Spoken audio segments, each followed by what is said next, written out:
बिस्मिल्लाहिर्रहमानिर्रहीम। रमज़ान करीब है और लोग ज़कात अदा कर रहे हैं और ज़कात के मसाइल भी सामने आ रहे हैं। ज़कात लोग राशन की और खाने पीने की शक्ल में भी अदा कर रहे हैं और मालूम कर रहे हैं कि इस तरह से ज़कात अदा होगी या नहीं। तो ज़कात के कुछ मसाइल, कुछ निसाब यहाँ बयान किया जा रहा है। ज़कात का निसाब बुनियादी तौर पर सोना, चांदी, माल तिजारत और नकद रकम, ये 4 चीज़ें हैं। आम तौर से इन 4 चीज़ों में ज़कात वाजिब होती है। सोना, चांदी, माल तिजारत और रुपया। किस बंदे पर होती है? साहिब निसाब बंदे पर ज़कात वाजिब है। साहिब निसाब वो बंदा है कि जिसके पास अगर सिर्फ सोना है तो 7.5 तोला सोने पर ज़कात वाजिब होगी। अगर सोना नहीं है, सिर्फ चांदी है, तो 52.5 तोला चांदी का होना ज़रूरी है, उससे कम में ज़कात वाजिब नहीं होगी।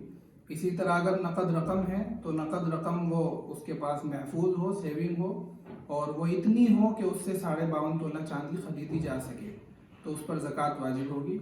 इसी तरह अगर ये तीनों चीज़ें नहीं हैं, माल तिजारत है। माल तिजारत वो माल है कि जिसको बेचने की नीयत से ख़रीदा गया, तो इतना माल तिजारत कि अगर उसको बेचा जाए 52.5 तोला चांदी के बकदर उससे पैसा वसूल हो जाए, तो ये बंदा भी साहिब निसाब है, उस पर ज़कात वाजिब है।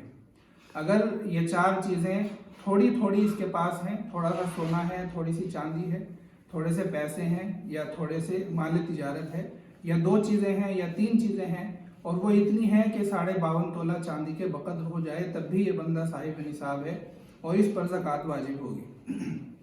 तो ये पहली शर्त है कि ये बंदा साहिब निसाब हो। दूसरी शर्त ये है कि उस माल पर साल गुजर जाए, यानी ज़कात अदा करने की एक तारीख़ होती है जिस दिन ये बंदा साहिब निसाब हुआ है, तो शरअन इसके ज़िम्मे में ज़रूरी है कि ये कमरी माह की तारीख़ मुतय्यन कर ले कि मिसाल के तौर पर 1 रमज़ान को मैं साहिब निसाब हुआ हूँ, अब आइंदा साल 1 रमज़ान को इसके ऊपर ज़कात वाजिब होगी। साल के अक्सर हिस्से में ये साहिब निसाब रहा हो। हर माल पर साल गुजरना ज़रूरी नहीं है। अगर 1 रमज़ान को इसके पास 1 लाख रुपए हैं और आइंदा 1 रमज़ान को इसके पास 10 लाख हैं, तो 10 लाख में ज़कात वाजिब होगी, 1 लाख में ज़कात वाजिब नहीं होगी। दूसरी शर्त यह है कि मुसलमान हो, गैर मुस्लिम पर ज़कात वाजिब नहीं है। तीसरी शर्त यह है कि अक्लमंद हो, आकिल हो, पागल पर, मजनून पर ज़कात वाजिब नहीं है। एक शर्त यह है कि बालिग हो, नाबालिग पर ज़कात वाजिब नहीं है। और एक शर्त यह है कि इसके ऊपर कर्ज ना हो, यानी इतना कर्ज ना हो कि अगर उस कर्ज को मिन्हा किया जाए, माइनस किया जाए, तो ये साहिब निसाब ना रहे।